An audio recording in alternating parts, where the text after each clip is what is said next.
salariés qui doivent fournir à leur employeur le justificatif d'un pass sanitaire pour pouvoir travailler à compter du 30 août 2021 et les salariés qui devront à compter du 15 octobre 2021 justifier qu'ils sont soumis qu'ils ont respecté leur obligation vaccinale, est-ce que ces deux types de salariés sont soumis aux mêmes conséquences s'agissant de leur contrat de travail? Alors a priori oui, mais en fait il y a quelques différences.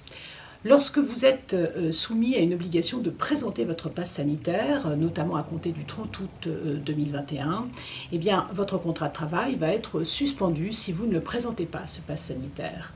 Il sera suspendu pour une durée, en fait, a priori, on vous explique que vous êtes suspendu le contrat est suspendu pour 3 jours, et puis au bout de 3 jours, votre employeur doit organiser un entretien pour attirer votre attention sur les conséquences du défaut de présentation du pass sanitaire.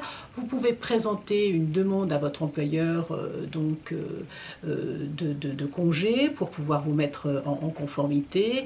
Donc votre contrat est suspendu et donc au bout de 3 jours, vous devez avoir cet entretien qui vous est proposé et à l'occasion de cet entretien, votre employeur doit éventuellement, si c'est possible, vous proposer de vous affecter sur un poste dans l'entreprise qui n'impose pas la production d'un pass sanitaire. Ça, c'est la situation des salariés soumis au pass sanitaire. Pour les salariés qui sont soumis à l'obligation vaccinale, notamment les professions de santé, tous les salariés qui travaillent dans des établissements de santé, médico-sociaux, etc., là, la situation n'est pas tout à fait la même. C'est-à-dire qu'à compter du 15 octobre 2021, vous devrez avoir justifié de ce que vous avez reçu vos 2 doses de vaccin. Et après, si vous ne justifiez pas cela, votre contrat de travail sera suspendu. Alors, vous avez le droit de demander à solder vos congés payés. Votre employeur peut accepter, mais il n'a pas l'obligation de le faire. Votre employeur n'a pas l'obligation de vous proposer éventuellement une affectation sur un poste qui ne requiert pas un vaccin. Ça me paraît d'ailleurs un peu compliqué parce que tous les salariés qui travaillent dans des centres, dans des établissements de santé sont soumis à cette obligation vaccinale, de sorte qu'il y a très peu de postes. On peut difficilement imaginer des postes qui soient des postes où on n'a pas une obligation vaccinale, donc la situation n'est pas tout à fait la même. Et surtout les conséquences. On nous explique que le contrat de travail va être suspendu, donc si on vous a invité, et les uns et les autres, passe sanitaire, obligation vaccinale, à vous mettre en conformité, que vous ne le faites pas, la loi prévoit que votre contrat de travail est suspendu. La question c'est pour combien de temps ?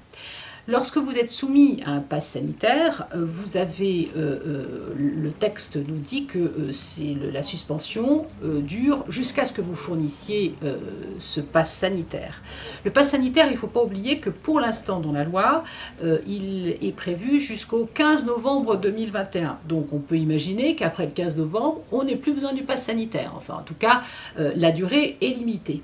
Ça veut dire quoi? Ça veut dire que si, dès après le 30 août, au bout de 15 jours, votre employeur dit vous n'avez pas présenté votre passe sanitaire, votre contrat est suspendu, qu'est-ce que vous faites? Vous vous soumettez ou pas? Le salarié refuse de se soumettre.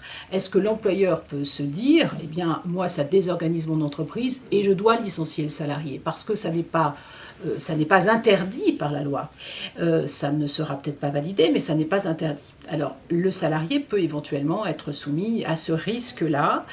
La jurisprudence nous indique que quand une suspension de contrat de travail désorganise l'entreprise et qu'il est besoin de remplacer de manière définitive un salarié par un CDI, eh bien un licenciement peut intervenir. Donc il y a très probablement des employeurs qui envisageront de licencier des salariés qui sont soumis à ce pass sanitaire et qui refusent de le transmettre. Et je ne suis pas sûre que ces licenciements seront validés par la jurisprudence pour une raison toute simple, c'est qu'il faudra rapporter la preuve de ce qu'on doit remplacer les gens de manière définitive. Or, la loi nous indique que le pass sanitaire est valable jusqu'au 15 novembre 2021, ça veut dire que ça n'est pas quelque chose de définitif. Donc, il est très probable que cette jurisprudence ne pourra pas être invoquée par l'employeur et que si des licenciements interviennent dans ces conditions-là, ils soient invalidés par les juridictions. Ça n'est pas la même situation s'agissant des salariés qui sont soumis à l'obligation vaccinale. Pourquoi? Parce que l'obligation vaccinale, dans les textes, elle n'est pas soumise à une durée. C'est-à-dire qu'il n'y a pas de limite à cette obligation vaccinale. Et ça veut dire quoi? Ça veut dire que les salariés qui sont des soignants, qui sont soumis à cette obligation et qui ne produisent pas le vaccin, le contrat va être suspendu, mais il est possible, il est probable que des employeurs considèrent que l'absence générée par cette suspension désorganise l'entreprise et qu'il est nécessaire de remplacer le salarié de manière définitive. Alors, il faudra prouver que les CDD n'ont pas été pourvus, etc. Mais tout dépend des fonctions que vous occupez dans l'entreprise. Par exemple, si vous êtes un médecin et que, il est difficile de remplacer comme ça au pied levé un médecin par quelqu'un qui interviendra en CDD. Donc il est très risqué, si vous êtes soumis à cette obligation vaccinale, d'essayer de résister à cette obligation. Il y a un risque important sur la pérennité de votre contrat de travail. Alors, d'autant qu'il faut quand même savoir que la Cour de cassation a rendu une décision en novembre 2012 qui a considéré qu'un salarié de pompe funèbre qui refusait de se soumettre à cette obligation vaccinale, un salarié de pompe funèbre pouvait être licencié pour une cause réelle et sérieuse du fait de ce refus de se soumettre à cette obligation vaccinale.